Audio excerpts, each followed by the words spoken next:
औपनिषद सिद्धांत का नवप्रवर्तनीय उपयोग।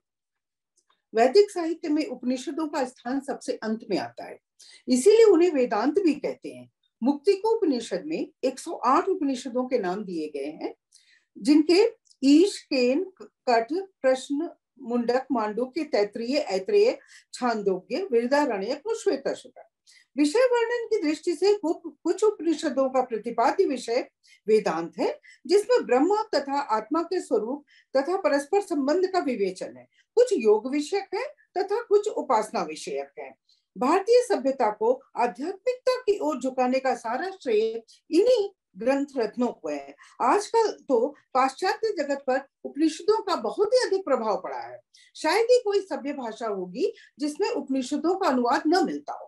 वेदांत सार में सदानंद योगींद्र ने लिखा है, वेदांतो नाम उपनिषद प्रमाणम तदुपकारिणी शारीरक सूत्रादीनि च, अर्थात वेद का अंत वेदांत है। इस व्युत्पत्ति के अनुसार वेदांत शब्द का अर्थ उपनिषद है। मंत्र ब्राह्मणयोर वेद नामधेयम, अर्थात मंत्र और ब्राह्मण, इन दो भागों में वेद विभक्त है। इन दोनों का अंत उपनिषद है।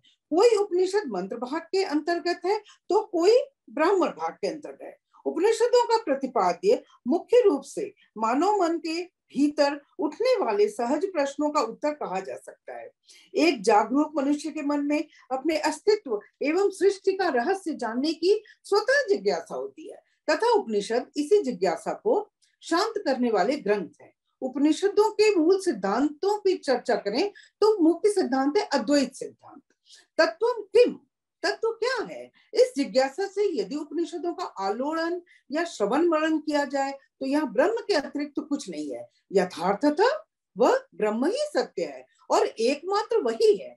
यही तत्व उपलब्ध होता है। ईशावास्यमिदं सर्वं यत् किंच जगत्याम जगत ओम इत्येतत् अक्षरमिदं सर्वं एको देवः सर्वभूतेषु गूढ़ः आदि श्रुतियां इसी तत्व की घोषणा करती हैं। उपर्युक्त उपनिषद वाक्यों से यथार्थ परम सत्ता के रूप में ब्रह्म की व्याख्या की गई है। उपनिषदों में ब्रह्म को समझाने के लिए आख्यायिकों का माध्यम चुना गया है। तैत्तिरीय उपनिषद की तीसरी वल्ली में वरुण का पुत्र भृगु अपने पिता के पास पहुंच के प्रश्न करता है कि मुझे उस यथार्थ सत्ता के स्वरूप की शिक्षा दीजिए जिसके अंदर से समस्त भूत या स्थावर एवं जंगम जगत का विकास होता है और फिर अंदर ही अंदर समस्त भूत समा जाते हैं। पुत्र के आगे ब्रह्म के सामान्य लक्षणों को रखते हुए पिता ने उसे आदेश दिया कि अब वह उस मूल तत्व का पता लगाए जिसमें यह सब लक्षण घटित हो सकते हो। क्या है लक्षण? वह जिनसे इन सब भूतों की उत्पत्ति हुई और उत्पन्न होने के पश्चात जिसमें यह सब जीवन धारण करते हैं और जिसके अंदर ये सब मृत्यु के समय समा जाते हैं, वही ब्रह्म है। अब इन लक्षणों पे तुम खोजो।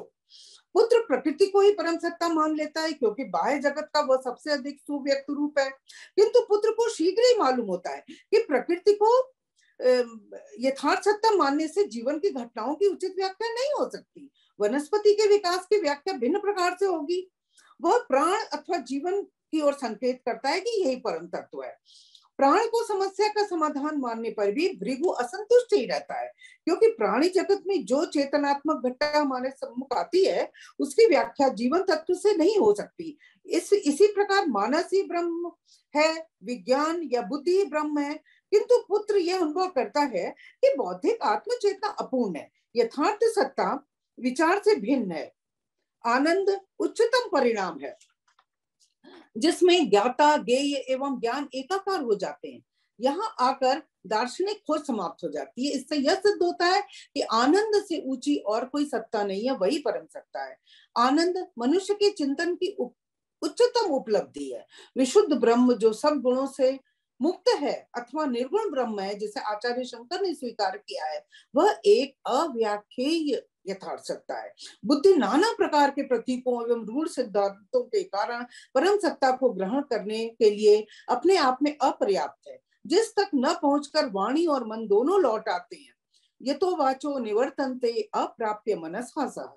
दृष्टि वहां नहीं पहुंच सकती, न वाणी न मन ही पहुंच पाते हैं। हम नहीं जानते, हम यह भी नहीं समझते कैसे कोई इसके विषय में शिक्षा दे सकता है। परम सत्ता को प्रमेय पदार्थ के रूप में उपस्थित नहीं किया जा सकता। जिस क्षण हम तर्क से ऊपर उठकर धार्मिक जीवन व्यतीत करना प्रारंभ करते हैं, बुद्धि की सब समस्याएं स्वयं अपने समाधान आपसे कर लेती हैं।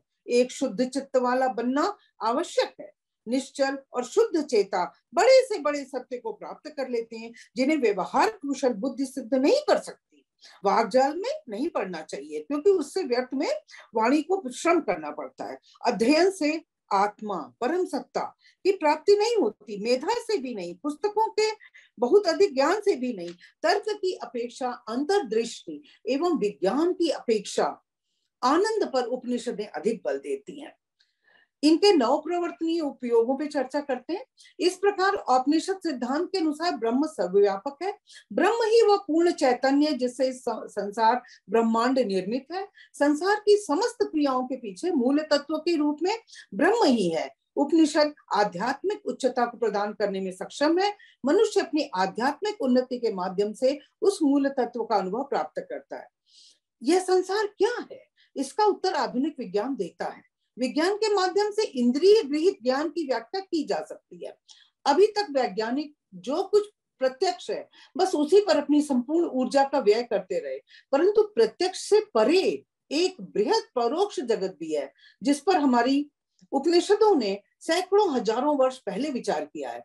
हमारे ऋषिगण अपने चिंतन के उच्च शिखर पर पहुंचते हैं तथा इस परोक्ष की तरफ हमारा ध्यान आकर्षित करते हैं। आधुनिक विज्ञान जगत के पदार्थों का ज्ञान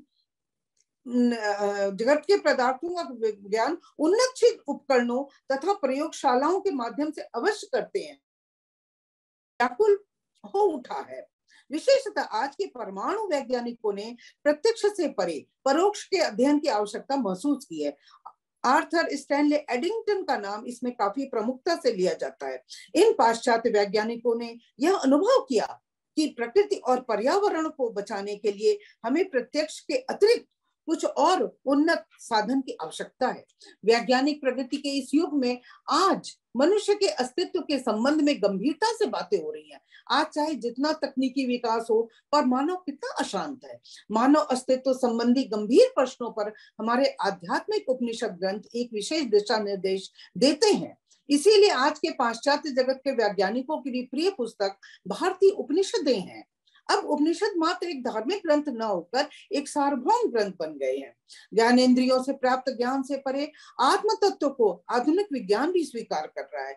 ज्ञानेंद्रियां सीमित ज्ञान ही दे सकती हैं। मनुष्य के अंतर जगत के अध्ययन की आवश्यकता को बड़ी प्रमुखता से उठाया जा रहा है। उदाहरण के लिए मानव मस्तिष्क और मनस को लिया जा रहा है। मानव मस्तिष्क का न्यूरोलॉजिस्ट पूर्ण रूप से अध्ययन करके ज्ञान प्राप्त कर चुके हैं, परंतु मस्तिष्क से अतिरिक्त मनस अभी तक अव्याख्या ही है। उस पर लगातार वैज्ञानिक विचार कर रहे हैं। साथ ही माइंड को नकारा भी नहीं जा सकता। उसकी प्रामाणिकता नित्य के क्रियाकलापों से स्वतः सिद्ध है। उपनिषदों में जो उपनिषद पुरुष की चर्चा है वह बृहदारण्यक उपनिषद में याज्ञवल्क्य संवाद में आती है।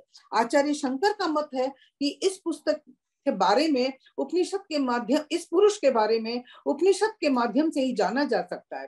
अन्य कोई भी समर्थ नहीं है। उपनिषद के अतिरिक्त अन्य इसकी चर्चा अनुपलब्ध है। मानव मन का अध्ययन आज के वैज्ञानिकों के समक्ष एक चुनौती है, जिसके लिए उन्हें उपनिषदों की ओर देखना ही पड़ता है। बहुत से आधुनिक वैज्ञानिक अपनी पुस्तकों में उपनिषद वाक्यों को उद्धृत करते हुए इस प्रकार के अध्ययन में लगे हुए हैं, पर मंजिल अभी दूर है। Nuclear scientist Prince Louis de Broglie वैज्ञानिक पास्कल की पंक्तियों को उद्धृत करते हैं, जिसका तात्पर्य यही है कि विचार अथवा चिंतन के माध्यम से ब्रह्मांड को समझा जा सकता है। इसी को उपनिषदों में पराविद्या भी कहा गया है। इसके अतिरिक्त बृहदारण्यक उपनिषद में धर्म की व्याख्या के माध्यम से जो स्वस्थ समाज के निर्माण की बात कही गई है, वह आज के लिए इस आधुनिक समय में अत्यंत उपयोगी प्रतीत होती है। हमारे समाज में आज भी धन और शक्ति के माध्यम से कई विरोधाभास दिखाई देते हैं। इस सामाजिक विरोधाभास को दूर करने के लिए धर्म को लाया गया। धर्म पालन के माध्यम से समाज के सभी वर्गों को एक सुखद जीवन जीने को मिल सकता है। धर्म का तात्पर्य यहाँ समझाया भी गया है। धर्म का अर्थ सत्य एवं न्यायपूर्ण। समाज में न्याय का पालन अगर उचित प्रकार से हो तो सभी के जीवनानुभव सुखद होंगे। वहां उल्लेख है कि यद्यपि शक्ति का केंद्र राजा है, परंतु उस शक्ति का दुरुपयोग ना हो पाए, इसके लिए नियम इत्यादि जो बनाए गए वो धर्म कहे गए।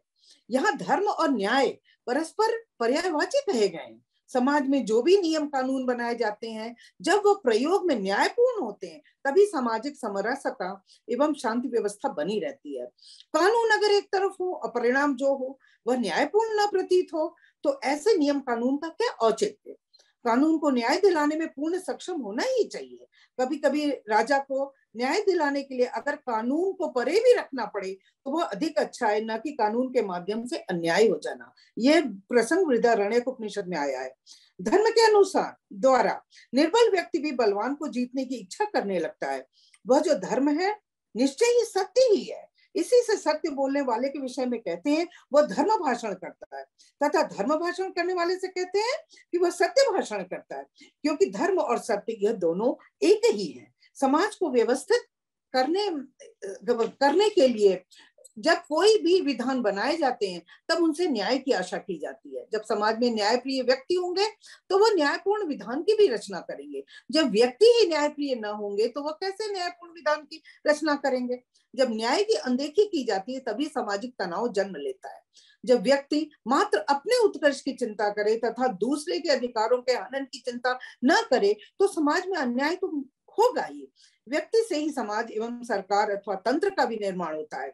जब समाज के अधिकतर व्यक्ति सत्य और न्याय की सोच से परे अपने विचार रखेंगे तो वह वैसे ही तंत्र का भी चुनाव करेंगे। प्रजातंत्र में सभी का मत महत्वपूर्ण है, पर यदि स्वस्थ समाज नहीं है तो स्वस्थ तंत्र की परिकल्पना भी अनुपयोगी प्रतीत होती है। बृहदारण्यक उपनिषद का वाक्य यह वही सह धर्म सत्यम वही तत्, धर्म और सत्य को एक रूप सिद्ध करता है। हमें धर्म को इसी रूप में समझना चाहिए। आज हमारे उच्चतम न्यायालय ने गरीब व्यक्ति के लिए निःशुल्क वकील की जो व्यवस्था की है वह एक स्वस्थ समाज के लिए उठाया गया प्रशंसनीय कदम है।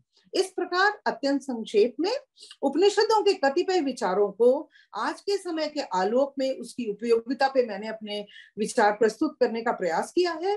आज वैज्ञानिक प्रगति की जिस अंधी दौड़ में हम शामिल हो गए हैं उसमें यह प्रश्न अति महत्वपूर्ण है कि विज्ञान वरदान है या अभिशाप। वैज्ञानिक प्रगति अति आवश्यक है, परंतु उसे धर्म और अध्यात्म से जुड़ना ही होगा, अन्यथा मात्र बाह्य जगत का चिंतन हमें गर्त में ही ले जाएगा। धन्यवाद।